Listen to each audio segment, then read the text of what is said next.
Hi, this is Pastor Greg, coming to you maybe not live, but alive with hope and anticipation of all the opportunities we have to be God's people in the world. This Sunday's Gospel reading, Sunday, September 22nd, comes to us from the 9th chapter of Mark. And amongst those words is the story of Jesus' disciples walking behind him, arguing about which one of them is the greatest. And that reminded me of years ago as I began my internship during seminary. I was assigned to a wonderful mentor, Pastor Benrud, a loving and faithful and wise supervisor. Couldn't have asked for anything better.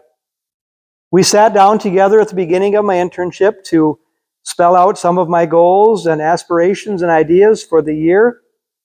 And I sat down and started telling him things that I wanted to do. I wanted to have many adult Bible studies. I wanted to preach on deep theological issues. I had all of these high aspirations of things that I wanted to do. Pastor Benrud said, "That's quite a list, Greg. You've got some pretty good things planned. But I want you to start right at the top. I'd like you to teach the 3- and 4-year-old Sunday school kids." I thought, teach kids? I just got done teaching before I went to seminary. That's what I did before seminary. I know how to do that. He said, well, let's just start there. We're going to have you do that.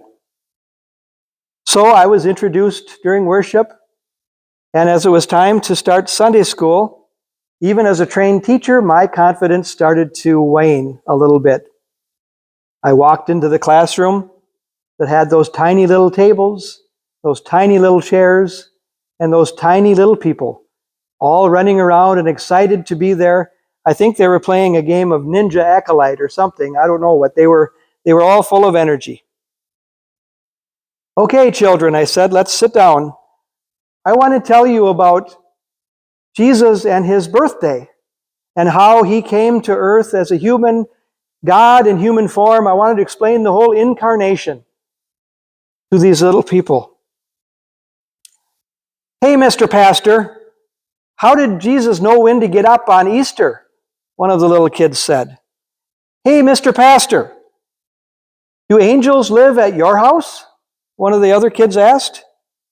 Hey, Mr. Pastor, why does God make goldfish die? All of these questions. I was terrified. I didn't have any answers for these little people, for these deep questions. I didn't know what to say. How could I teach them anything about the importance of faith? A little girl saw the look on my face. She walked up to me and she took my hand. She said, "Don't worry, Mr. Pastor. Jesus loves you. I love you too. Come over here and sit with us." I looked at that little disciple and I heard the words that Jesus said to his disciples as they were arguing about who was the greatest among them. Whoever welcomes one such child in my name welcomes me, and whoever welcomes me welcomes not me, but the one who sent me.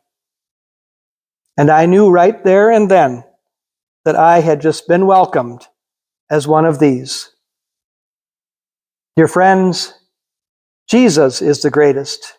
We follow him. Simple as that. Thanks be to God.